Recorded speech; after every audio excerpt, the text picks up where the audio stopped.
Kain muna ako ng kabayo ko dito. Dito ka. Halika dito, Kaprin. Dito ka sa ano.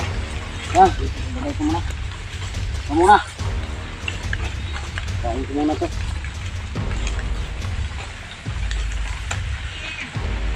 Ay, may tumawag.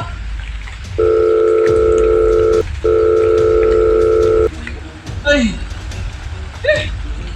Hindi alam niya, Bradrex, nga ano, may buhay ako, 7 buhay ako. May 6 pa kong buhay. Akala niya patay na ako. Masyado ako nasaktan sa ginawa mo. Ang daming pas ako. Tingnan mo ang mukha ko mo. Eh, Pero mabuti na lang, mayroong Vita Plus. Nainom ko. Ito'y tabang sa ano, para palakas sa katawan. So, ngayon, tingnan nyo.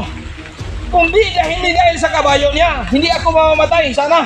Buti na lang may 7 buhay ako. Mayroon pa akong 6. Ngayon, ilisan ako, kambing ang kaniyang kabayo. Puntahan ko doon. Ayun. Hindi ako hindi lang ako magsaba-saba. Kasi baka ako, makita ko niya. Doon, ang kabayo niya. Doon. Makita na ngayon. Yes. Alam. Pagkalitan ito ng kambing ng kabayo ko. Doon. Hindi ko lang alam sa tics. Huwag kayong dumaon dito. Hindi ko lang alam sa tics. Ang kabayo mo, kukunin ko. Kukujurin ko to. Buti na lang may Vita Plus akong nainin. Dito. Kukujurin ko. Dito na. Yes, Ito kayo. Ang kabayo mo, sinuha ko na. Ito ang kailangan. Sinatay mo ako. Buti na lang dito, buhay ako. May 6 pa ako, Patex. Wala na kayong laban sa akin. Kukuha na ako yung kabayo mo. okay, babay muna ha. Kay itiwasin ko muna pakain yung kabayo ko ha. O sige, alam na. Sige, bye-bye. Oh! Bakit nagkambing ang kabayo ko? Ayaw, di ma. Kabayo ko rito, kambing na ito.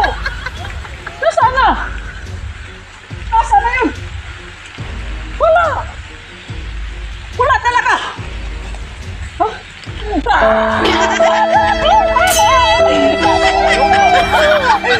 Kambing, ha? Wala talaga yung ibang gumagawa nito kung si Bradley. Siya talaga ang gumagawa nito. Talagang kalukuhan talaga. Pero patay naman yun. Sunog na sunog yun. Eh, posibleng mabuhay. Ni sa pusa yata yun. Pero wala talagang ibang gagawa nito. Siya ang talaga. Makikita kami. Papatayin ko talaga siya.